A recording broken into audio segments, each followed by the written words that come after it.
Okay.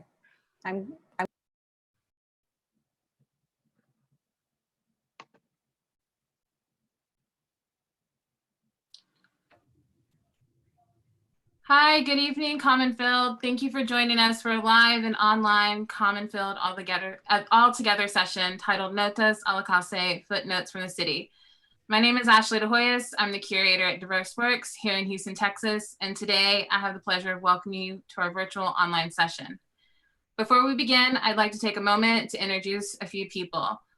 Virginia Lee Montgomery will serve as our visual moderator, who will be drawing during our upcoming speaker presentations and share with us a final drawing at the end as part of our moderated discussion. Virginia, can you say hi? Hi, this is Virginia, and this is the whiteboard I will be scribing on for you all. Thank you so much. I also want to shout out to our Zoom pilot, Zane, who will be working behind the scenes to make sure the session runs smoothly, as well as to all our participants and our co-hosts or co-organizers, Xandra Eden, Kelly Johnson, Matt Milano, Ivette, Roberto, Román, and of course, we'd like to thank Common Field for this opportunity. So Zane, can you play our beginning intro video?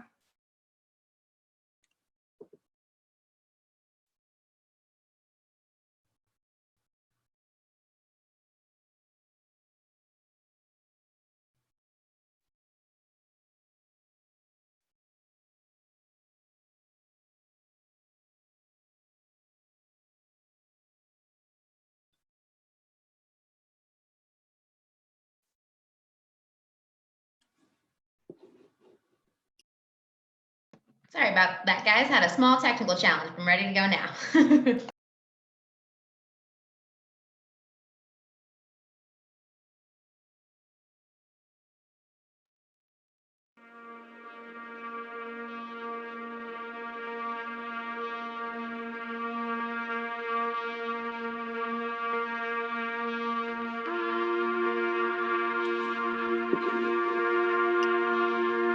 Sorry about that, guys. Had a small technical challenge. I'm ready to go now.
Thank you, Zane. I'm sure many of you have already established a picture of what Houston offers in terms of its cultural iconography and the city's history. Our short intro video might look like some of the visuals that come to mind when you hear Houston and think about visiting.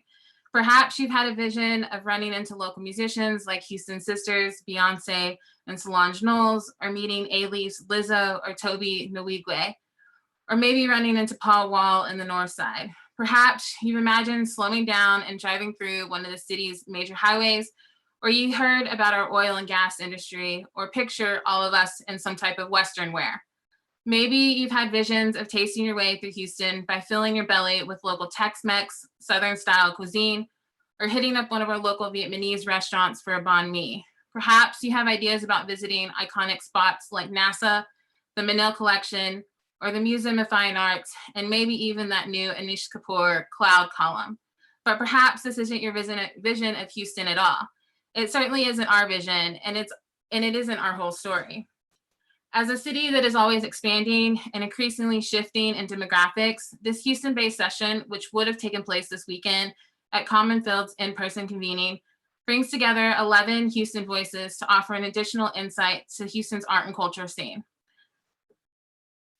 Over the next 20 to 30 minutes, we've invited 11 participants to prepare a short segment using keywords that are often used to describe some of Houston's own diverging and intertwining community issues.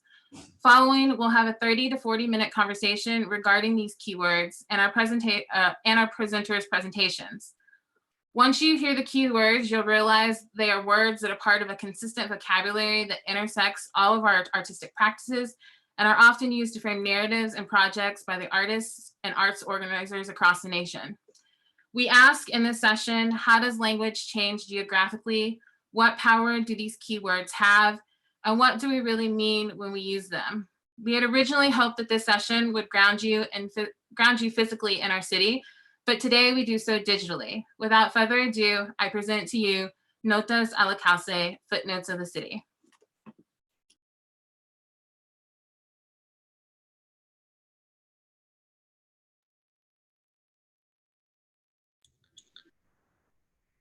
My name is Philip Pyle II. My keywords are neighborhood and gentrification, and this is an example.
At the gravesite.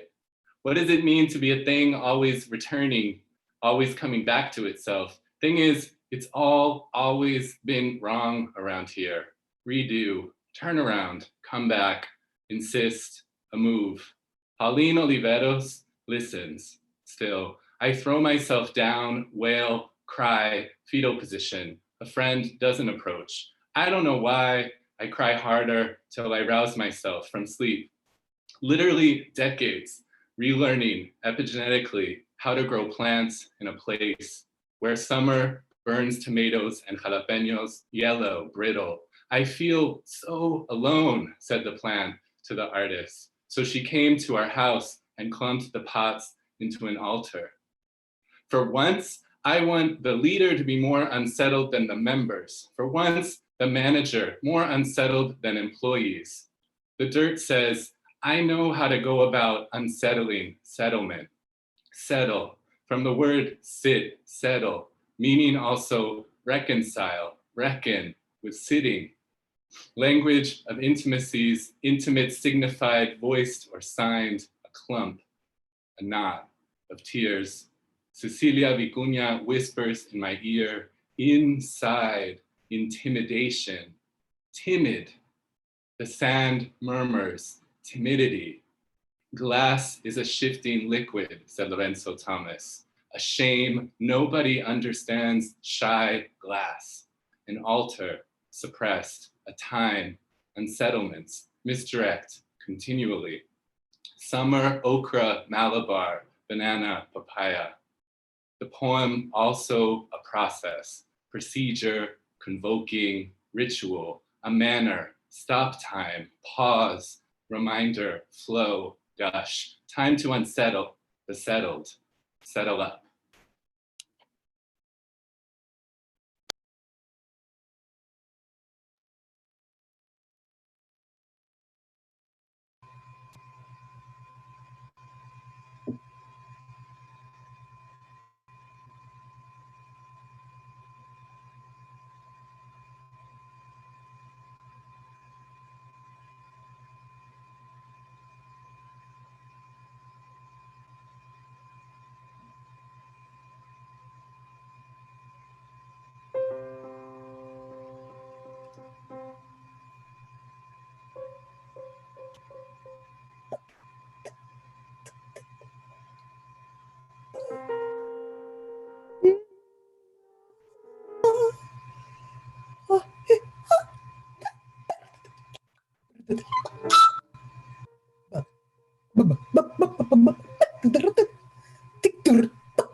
Is that my sound?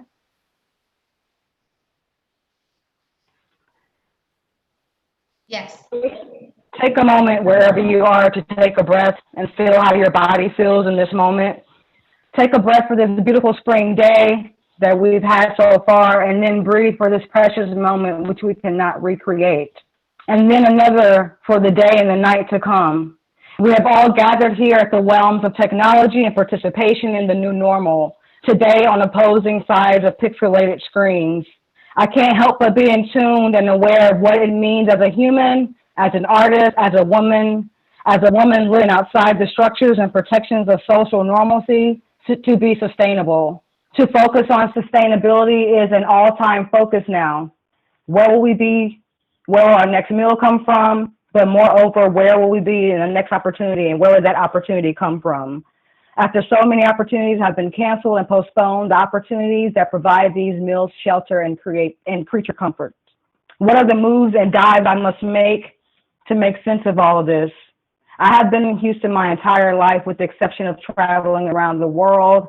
I have always returned to Houston as home. My strategies for survival have always been supported by the Houston's community in the many ways that the nonprofit and profiting entities have provided resources for its artists.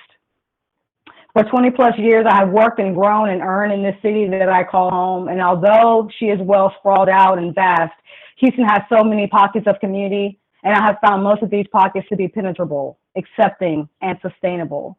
Houston has held me with her sweet, generous charm.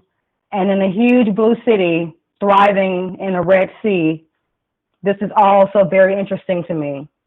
I'm extremely interested in all the ways in which Houston makes artists survive. I'm interested in as a multiple marginalized identifying individual, Black, female, fat-bodied, and queer.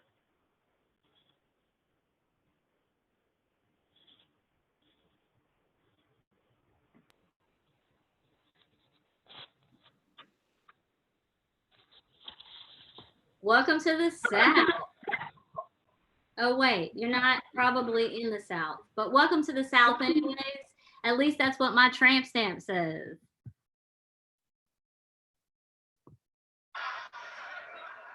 Yes, thank you. Thank you so much. Just kidding. Oh, sorry, let me turn down that laughter for a second. Anyways, if you were in the South, I would greet you with a hug and a smile, but never mind, I couldn't greet you with a hug and a smile. And if I were out and at the grocery store, you can't even tell that I'm smiling at you because I'm wearing a fucking mask.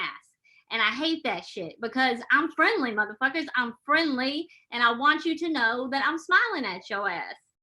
Second, Houston is known for flooding. And honestly, I wish we were in a flood instead of a pandemic, because I know flood. I know what to do when it floods. Ain't nobody know what to do when we in a pandemic. No one.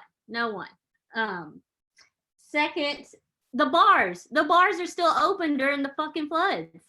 If you can fucking get in a boat and paddle your ass to the bar, you can get a fucking drink with your friends. Like the bars are closed, and it's upsetting, and I like to socialize. Also, Mark Flood is from Houston. Thank you.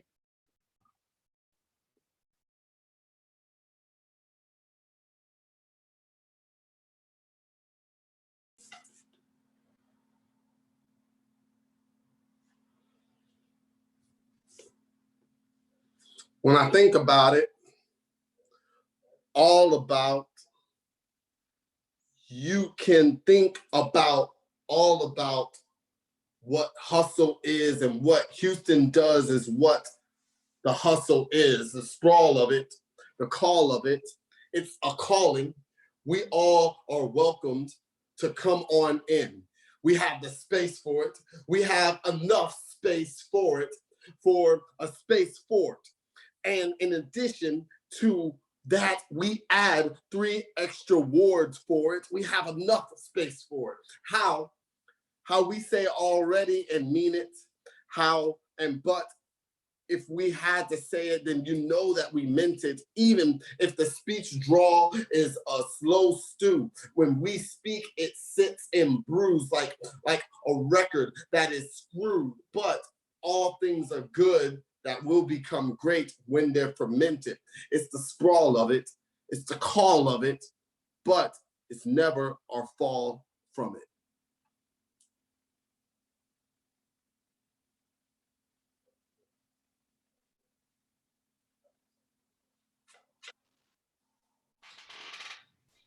The following keywords are from Story Circle sessions asking, what is the social culture of oil and gas here in Houston and Harris County, Texas? Behind me is a map of the region showing refineries as stars. Place names mentioned: Houston, Texas, Baytown, The World, Earth, LaPorte, Southeast, South, Manchester, Louisiana, Colorado, The Woodlands, West Vaco, Warwickshire, Southern, New Orleans, Nashville, Galveston, East, Dutch, North Sea, and Beaumont.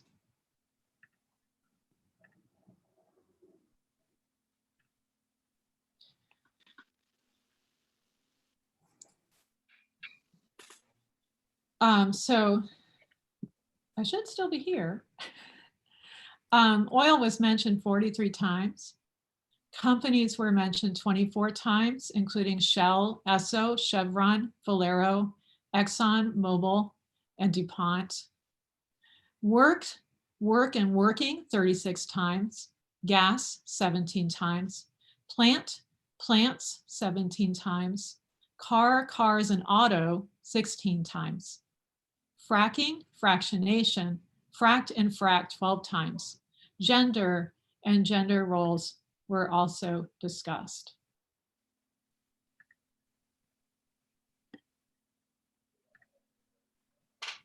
Safety, only 11 times. Hurricanes, including Katrina and Rita, 9 times.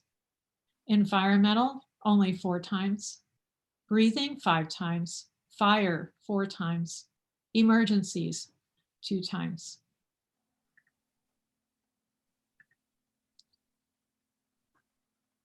With the stories came nostalgia.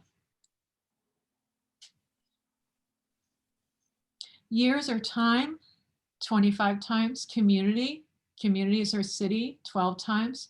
Mother, mom. Parents, 6 times. Dad or father, 6 times. Family or families, 9 times. Remember, 8 times. Kid or kids, 8 times. Grandpa, grandfather, 4 times. History, 4 times. And I would argue nostalgia.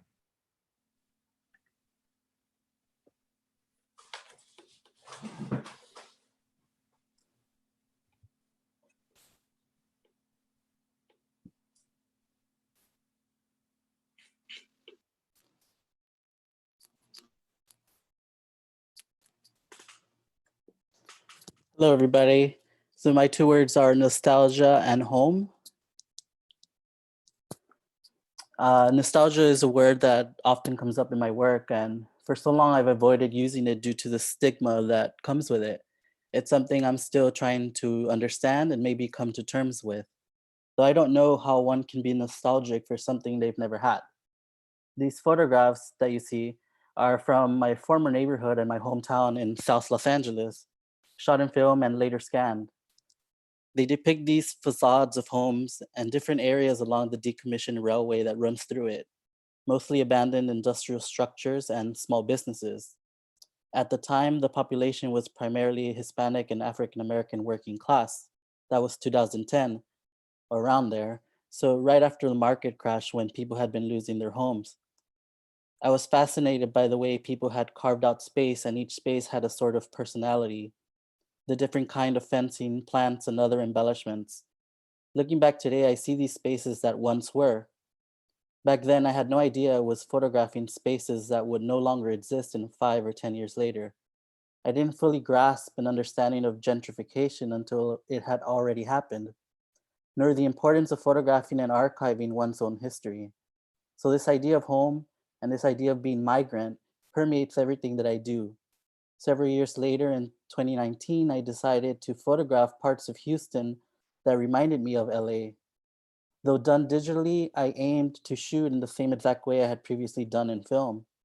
I combined both sets of photographs, the old and the new, creating a new sequence and superimposing it with a voiceover narrative.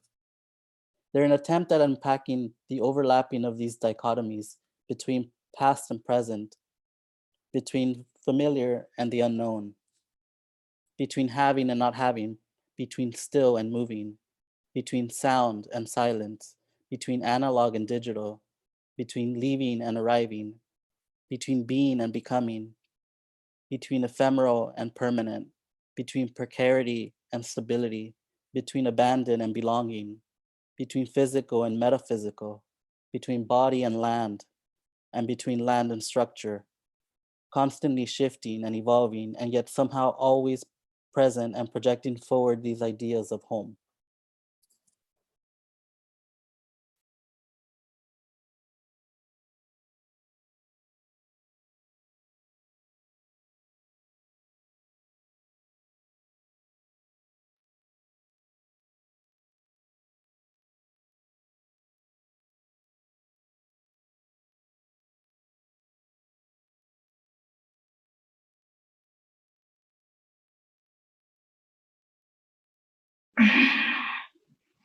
Chai time, approximately 4 p.m., is a daily ritual that I've carried from my birthplace to now. Though I have migrated a number of times, chai is a constant that keeps me grounded and in some ways keeps me home. My uncle practices yoga religiously in his neighborhood park in New Delhi. No matter the season, the community group makes space for mental and physical relief before making their ways to their day jobs. In the corporate machine of America, there's no time for the model minority to prioritize self-care. Instead, we are constantly working to prove that we belong here, that we will work hard enough to earn being here, as if our brown skin doesn't pay for it enough. I find myself seeking refuge in memories of a home that taught me another language by osmosis, a home that imbued my hips with that Bollywood masala, a home to which I can attribute my immense love of food, a home that taught me that marriage was the most important chapter in my life, a home that expected me to obey, obey, obey, a home that encourages girls to keep their heads down and stay silent, a home that preaches conformity over fulfillment. My mother gave up chai in her 20s. Nobody knows why. I think it was one of those, God, if you give me a good husband, I'll give up my favorite chai forever. Chai was her favorite drink, the lifeline of Desi people.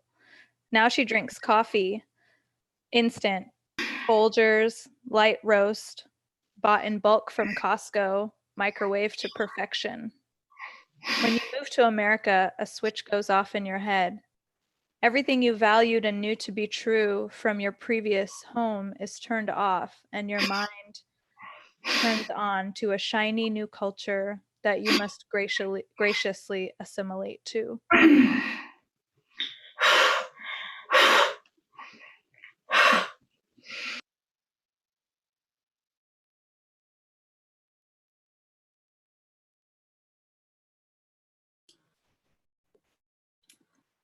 Thank you all. Zane, I'm wondering if you might be able to pull up Matt Milano's video again and see if we could run through Matt's presentation really quickly. Yep, I'm ready for it.